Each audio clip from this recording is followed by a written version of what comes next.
তুমি আমাকে মেঘ ডাকবার যে বইটা দিয়েছিলে একদিন, আজ খুলতেই দেখি তার মধ্যে এক কোমর জল।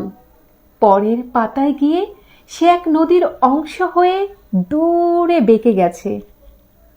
আমাকে তুমি উদ্ভিদ ভরা যে বইটা দিয়েছিলে, আজ সেখানে এক পাও এগোনো যাচ্ছে না।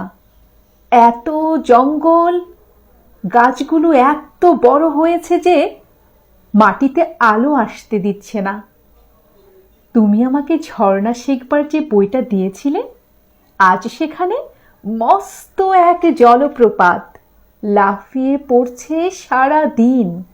এমনকি এমনকি তোমার দেওয়া পেইসমার্কের সাদা পালকটাও যে বইতে রেখেছিলাম, সেখানে আজ কত সব পাখি উড়ছে, বসছে, সাঁতার কাটছে। তোমার দেওয়া সব বই এখন মরুভূমি আর পর্বতমালা। সব বই আজ সূর্য, সব বই দিগন্ত। অথচ অথচ আজকেই যে আমার লাইব্রেরি দেখতে আসছে বন্ধুরা, আমার পড়াশোনা আছে কিনা জানার জন্য। তাদের আমি কি দেখাবো? তাদের সামনে কোন মুখে দাঁড়াবো আমি?